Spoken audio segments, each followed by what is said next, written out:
My son's fiancée wants me to treat her like my daughter and walk her down the aisle, but after I said no, she started crying and now my son won't stop begging me to give in. I'm a 41-year-old man with 2 kids from my ex-wife, 42F, my son John, 22, and my daughter Sally, 20. I'm remarried to my current wife, who's 28. I'm very close to my kids. John is engaged to Abby, who seems nice but has been a bit pushy about building relationships with me and my wife, though she's also pretty awkward around my wife. Abby isn't close to her own family and has shared some stories about why. While some of her complaints don't seem like huge issues, I can't judge because I didn't live her experiences. We've tried to be welcoming to her, but Abby has forced herself into certain family traditions where she wouldn't typically be included, some of which are meant only for immediate family. For example, she's been calling Sally sis after only a few months of dating John. She also acts strangely toward my wife, like she's trying to create a sister and mother-in-law dynamic. The one that bothers me the most, though, is that she wants me to be a father figure to her, not because we've naturally clicked or bonded, but because she seems to have decided that's what she wants. One of my traditions with my kids is that we have a private chat in my office whenever they visit. It's just a chance to catch up and talk openly before they leave. This tradition has become even more important to them now because, while they get along well with my wife, they're not ready to have personal conversations around her yet. Abby asked if she could join one of these chats. I explained the tradition and said no. Later, John asked me to reconsider because Abby has never had a caring conversation with her own dad. We compromised. I didn't include her in the tradition, but I agreed to meet with her and John for coffee so she could talk. Then she started calling me dad. They weren't even engaged yet. John pulled me aside and begged me to let her keep calling me that. He said I'm the dad she's always wanted, that it means a lot to her, and that she even cried watching me interact with Sally because she wishes she had that. I didn't love the idea, but I felt bad, so I agreed. Now Abby wants me to walk her down the aisle and do the father-daughter dance at their wedding. I don't want to walk her down the aisle, and dancing is hard for me since I use a cane. At my own wedding, I only danced twice. John is begging me to at least do one of these things, preferably walk her down the aisle. When they visited on Sunday, John and I were talking privately about this when Abby walked in without knocking. She asked if he'd told me yet. I asked, told me what? John said she wanted me to say in my speech that I have a second daughter now and that I love her. I just looked at him. Then Abby asked if I'd walk Sally down the aisle and dance with her if she got married one day. I said, of course. She got upset and yelled, I'm your daughter too. I told her, it will never be the same. Sally is my actual daughter. I tried to explain that I'd talk in my speech about her being a happy addition to the family and how much I love how happy she makes John. I thought that was a good compromise, but Abby started crying. John apologized, and they left. Later, he called me from home, almost begging me to agree to what she wants. Am I the jerk because I won't lie and say I love her like she's my daughter?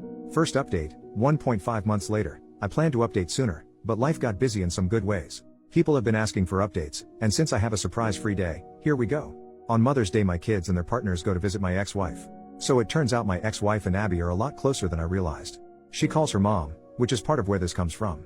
Also apparently my ex has been egging it on. On Mother's Day they were talking about the wedding and I guess whenever Abby referred to me, she referred to me as dad. My son apparently told her to let it go, which led to yelling. Abby about deserving to be my daughter, ex telling her that she's right, son telling her that I'm trying and she should be realistic about things, Sally telling her I only had one daughter, which was apparently a response to Abby saying to her that as my daughters they should be united. According to my son Abby was crying, according to Sally she was crying and yelling and kicked something before going to her room, and Sally told me she went off on her mom, but will not elaborate so I don't know what was actually said. But knowing Sally, who boy. Around 2 a.m. I got a text from Sally's partner's phone saying, Abby really is great, she hasn't been perfect but you should give her a chance and you will learn to love her. I saw it when I woke up. I tried to text her back but was blocked, so I called Sally but they were driving. They stopped by my place later that day because I am on the way and my daughter prefers my liquor and cooking and they told me about the night before. At the end I asked to speak to her partner alone. I asked if I had done something to upset her. She was confused and I told her I was blocked. She said I wasn't but checked her phone and I was, and I said it was after her message and she asked what message. I showed her, but it was not on her phone anymore. At that point we brought in Sally and caught her up. Neither of them were happy. A couple of days later John and Abby dropped by unannounced. Not something we really do in this family but okay fine. I had mad salmon, does not take long to cook. I cooked 2 more, wife serves while I make drinks. The entire night was Abby trying to bring up the wedding, John trying to change the subject, and Abby not allowing that. We talk logistics because I'm helping them get some good deals through some professional contacts I have when finally she just says, so I was talking to mom. She said that you can walk me down the aisle and she'll do the dance, or you can dance and she'll walk. It's your call but you need to choose soon. I reiterated that I could not dance. She tried arguing that I had danced a little at my wedding but I made it clear that is different, and did not feel comfortable walking her. She got upset and said mom loves me, why can't you? I felt bad but couldn't lie. I pointed out that she had John who loved her, my ex-wife, friends, she had people who love her. She said but other than ex-wife, those aren't my parents. I said neither am I. She was very emotional so my wife and I gave them a few minutes. My son and I were alone later. He looked exhausted. He said the problem was that after Mother's Day Abby had called Sally and kept saying they are both my daughters, that I did not get to be close with one but not both, and that it was them against me, but at that one Sally cried havoc and let slip the dogs of war. Things were said. Grievances were aired. John had to hang up before it got worse, but I guess Abby was shaken, but there was a new problem. Abby had decided in her head that I did not mean what I had been saying and was just doing it for Sally. He told me he would handle it. He did not. So now I get text messages from Abby every couple of days acting like we have a secret relationship Sally doesn't know about. She even called herself my secret daughter. She invited my wife to lunch saying 2 out of 3 of his girls going out. She has even started using the pressure of showing up at events like a recent barbecue to play a certain image. She hugs me more and holds it, wants to do pictures with just me or my wife and I, but always a few with just me to post with captions I do not like. My wife is getting especially annoyed because of how she is with her. I guess Abby surprised her with Father's Day plans for me that had to be shut down. As it is, she still inserted herself into the day, but she has a soft spot for her and when Abby gets emotional she caves. My wife is a sweetheart. I asked him if he is upset with me and he said no, he just wished it was different. He said we're good, but he's worried he and Sally aren't, which is when I took the advice of some people and suggested premarital counseling, and he said he would talk about it. Now Abby is insisting Sally go to her fitting. That shop should pay per view that potential Royal Rumble because Sally is not holding her feelings back anymore. I told him Sally loves him and I'll talk to her, but for now it is stressful all around. Abby driving my wife crazy with her ideas for what my girls should be doing, driving me crazy with dad-daughter content, drove Sally to the edge, and oh yeah, last night sent me an email with 3 styles of father-daughter dances and song options, so I'm not feeling any more respected or heard than before. The 6 of us have barely been in the same room in order to let things calm down since Father's Day, which was great until it wasn't. Sorry this is so long, with all the craziness this is still the abridged version. We are supposed to meet Friday, Sally's partner and I have a bet going about how bad it will go. So onward and upward. I hope you fathers had a less dramatic day than I did, and by any chance does anyone know exactly how bad of a crime I need to commit to enter witness protection? Just curious. Second update, 3.5 months later, I have gotten requests for updates on my situation, and as I enjoy a refreshing mojito and my wife her nojito, life feels good and the perfect time to amuse the world with my pain and familial drama. Plus a cousin of mine who apparently reads these and knows my situation gave me the convincing argument of dude, you can't keep people hanging and how can I argue with that airtight argument? I apologize for how long this is, a lot has happened. My wife's pregnancy is going well, keeping her as stress-free and pampered as possible has been my focus. It is such a different experience this time, both because of how much more involved I can be and how much better a relationship I have with my wife than I had with my ex. My daughter Sally has been great, even her partner has been great, helping with the nursery or driving her around when I can't. My wife doesn't know because it is a surprise, but my son has been building a crib for the baby, modeled after the one I built for him and his sister, to show my wife his support. My son is a good man, and he is still in there, he just has a soft spot for Abby. Which I guess gets us to the part of the movie where Godzilla shows up and starts busting up buildings. So I called a family meeting with my kids to talk about the situation. I told John his sister was only doing wedding activities she wanted to and that the guilting requests needed to stop, that this was hurting his relationship with his sister. Sally was happy I said it so she did not have to yet again. I told him if he did not stop her from messaging me I would block her with a bluntly honest explanation why. We got a lot out, John seemed to understand but then a few days later they insisted on coming to talk. Sally and I decided we would get everything out. So all of us ate at our place. Abby started in immediately about baby shower stuff and I told that is the kind of thing we wanted to talk about. I told her that I understood she has been trying to fill a hole that she has, that she thought she was getting a father, a second mother, she calls my ex-wife mom, and a sister. I told her it was still possible but that she needed to start listening to us. I told her that for the sake of family we would give her a fresh start, if she agreed that moving forward she would respect our boundaries. My daughter did not love this idea but loves her brother and was willing to try. Abby tried to say that since we were starting over we could define what the relationship would be and just be family, but we told her we were not ready for that it needs to happen organically. She got mad that I am closer with my daughter's partner, which is true but we just get along, and that she deserved it for trying so hard. My daughter said something about trying things we actually want. She ran to our bathroom, he ran after her. After a while I checked on him, I could hear her repeating this is not what I wanted. My wife, daughter, and her partner went out to the patio to give them privacy and salvage the night. After a bit I got a text saying they had just left. I checked in with him the next day and he said they talked more at home and she understood. For a couple of weeks things were good. The text stopped except the occasional wedding question, since it was getting closer. She stopped pushing herself on my wife and Sally, and we thought was involving us in less in wedding planning out of respect, since as it was they only got the venue at the rate they did because of my professional connections and they know I was willing to help but not interested in helping plan, even if I'm good at event planning. But then I got a call from the venue telling me the card I used had been declined. Now this is a specific card I use for big purchases because of the miles so I knew it had a high limit. That was how I learned that they had changed dates by 2 months despite being informed I would still be out much of the money because it was too close to the date. I was furious. I mean I have been lucky in life financially but I am not blow off deposits like nothing wealthy. So I called my son, said he needed to get his ass to the house, just him. They both came. When they arrived I opened the door, she actually started with, "Dad." I think I just replied you have got to be freaking kidding me and walked toward the table. Abby had the nerve to ask where dinner was. My response was not polite as I made it clear that was not why they were here. I hoped my son would not lie to me, so I asked what was going on with the venue. She started going into wedding details, but my son interrupted to tell me they postponed because my ex-wife was unavailable because of a surgery, and he had not told me because he was putting money together to pay the lost money himself, and he had just reached out to guests to let them know. And that is when Abby's mouth opened. We have extra time to work on our dance. Now during this time my wife came home, and I was walking her toward the bedroom when Abby said that. My pregnant wife with me, I said, calmly, I have different feelings about that and will elaborate further shortly, or something like that. Then I laid my wife down and got her water, turned on her symphonic covers of popular songs, and walked back to the table and said something like, you are out of your effing mind, have you even been listening? I made it clear I was done with this nonsense. We all were, and kind of lost it, asking if she did not hear us last time because her head was up her ass. She was stunned silent, what a beautiful sound, and looked at me while I, admittedly with little filter, explained what Sally and I thought of our time with her and her attempts to force us to love her without even getting to know us. She started crying and stood up and shouted, then what was this even for? John asked what she meant, if she meant them, and he started to freak out. She was frantic and said she meant delaying the wedding. Because, and I'm pouring another drink to write this, it was a ploy. My ex-wife and her decided if I had more time, I would come around. Apparently my ex told her not to worry about the money because I'm loaded. She has always been bitter I make so much more than I did when we were married, as if that is out of spite rather than my career arc. I think she did that on purpose, frankly. But she not only told me that lie, she and my ex told John as well. He was distraught, repeating you lied to me as she tried to spin it, but he was letting it out about how much he has defended her and covered for her, and she lied to him too.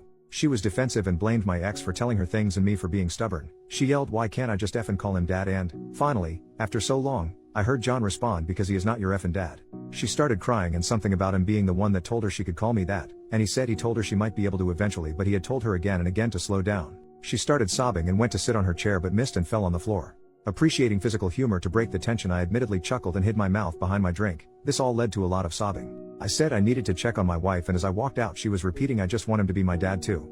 I came out and he was walking her to the door and apologized. I said not to, and they left. He came over a few days later and said they had a long talk at home. He even asked her if she would have dated him if there was never a chance of being in the family. He believed her when she said yes, but she admitted I was a big draw as well. I was the kind of dad she always wanted. My relationship with Sally is what she always wanted, and the way she said it gave John doubts that she loves him for him. I talked about marriage counseling, how his mother and I tried it, and, while it did not save us, it provided clarity and an impartial voice. I pointed out they both like coming to me, but I cannot be impartial, and if they are trying then they need to do it for real. Abby texted asking if I was the one who suggested therapy. I responded with, does it matter if John wants to?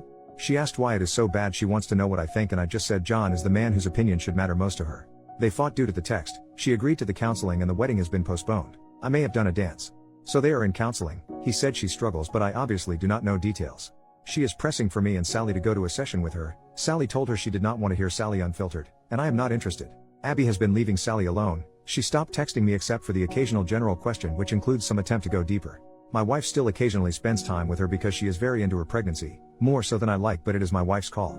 So that is where we are. Sorry it was so long, but alcohol makes for a poor editor. Third update, 1.5 months later. I was told I should do updates here. People have been asking me to, and to get into what went down on Father's Day and at their mother's house. I have been extremely busy these last few months, but am enjoying my temporary unemployment and thought of this account because of recent Thanksgiving drama. I will do an update and then we'll share what happened earlier. Oh, and to whomever made the joke that Abby finally got me to dance, that made me laugh. I shared that with the family. My time has been largely caring for my wife. I tend to dote, I know. We are having a boy.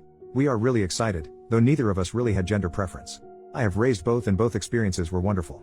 Now we are discussing names, who we are going to honor. I thought everything had been quiet, but recently found my wife crying and found out I was wrong.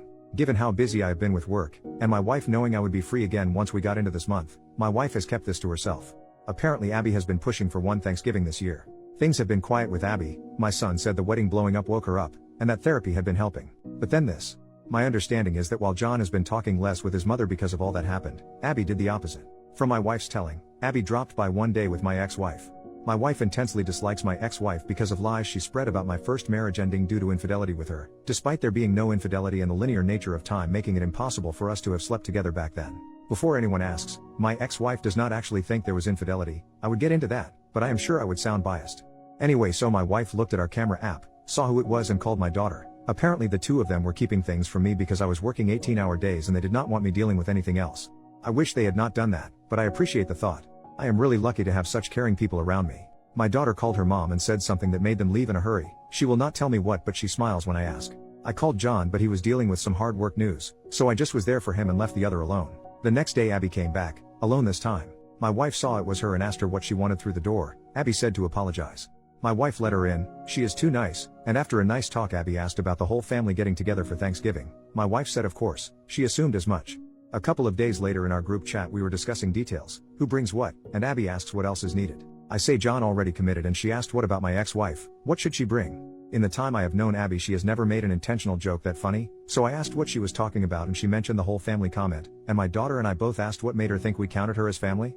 She actually replied she is my family. I don't have a dad who wants me, just a mom and my mom deserves to be with family on Thanksgiving. Sally replied well we'll miss you and John then. Abby asks how she can say that. Sally asks how she can be so stupid. John says not to call her stupid and I say that is fair but there is no real way she thought my wife thought she meant my ex-wife. At this point my wife had filled me in. And then, this is so stupid. She uses my son's phone to add my ex-frigging wife to the group chat.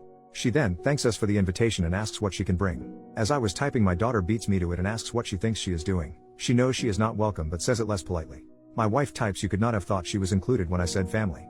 Abby responded that she was not coming as my family but as hers. Sally let her mom have it. She already is not talking to her much and said if my ex-wife is there then she is not.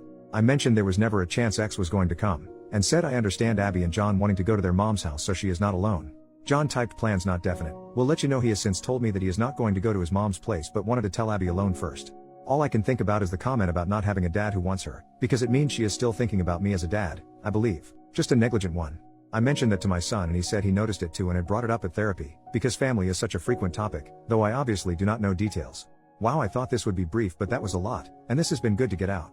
New mini update, almost 1 month later, I may have my boy back. I do not have time to elaborate right now but I am so excited I had to share this. Thanksgiving went so badly that my son called off the engagement itself and is now going to stay at our place while he figures out his next step. He came over Sunday night exhausted and asked if he could use the guest room and we talked for a couple of hours. I understand a bit more why he felt trapped now but he realizes if she does not see her issues then he cannot help her with them. I am taking him and his sister for a fun day on Saturday to just have some fun. He looks so tired and just needs some fun. Hopefully, while yes things are messy, he is moving in a better direction for himself. People here have been great and genuinely seem to be rooting for him which I appreciate, so I just thought I would share the good news. Happy holidays, especially mine as he told her she was not invited. Relevant comments.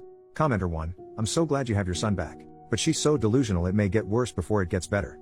OP, I agree she will not be easy to disentangle from. I doubt she will let it be easy. We already have cameras outside in multiple spots, and Abby does not have a key. I feel like we got my son back and Abby got my ex-wife. I will take that deal in a heartbeat. Commenter number 2, I'm a long-time mental health professional, so I've seen some crap, thus I'm immediately picturing, upon your son officially ending it for good, her having a full-on psychotic break and regressing into a child, throwing a full-blown, kicking and screaming on the ground, shamelessly snotty and drooling no F's given ugly crying, DEFCON toddler level tantrum on the spot, screaming desperately for her daddy, and raging at your son. Not because he doesn't love her, or because he rejected her romantically, or any reason we would find realistic in our plane of what we consider logic, but rather accusing your son of taking her daddy away and trying to keep her and you from being the family you were always meant to be. Honestly, this type of crazy is so familiar to me, I could practically write the speech myself. But this is not meant to be a prediction. This is just a worst-case scenario type possibility, which is obviously what popped into my head, because, 1, far too many years of personal experience in a professional capacity with worst-case scenarios like this and even more crazy. And 2, Reddit lol. OP, he told me all about their conversation and how it confirmed to him he was making the right choice. It sounds like you are right about shouting and throwing things and said he was taking away her chance to have a family. There was a lot more, some I know, a lot I do not, but well done with your highly educated guess. I cannot imagine the stories that you must have. OP on how Thanksgiving turned out so badly. It was pretty bad. Abby showed up with my ex-wife despite the fact there was never a chance that woman would be allowed in my house. It got ugly from there and my son really let them both have it. He is done with his mom, both of my kids are, which after years of seething about lies she told about me but needing to hold it in around them, it is all out there now.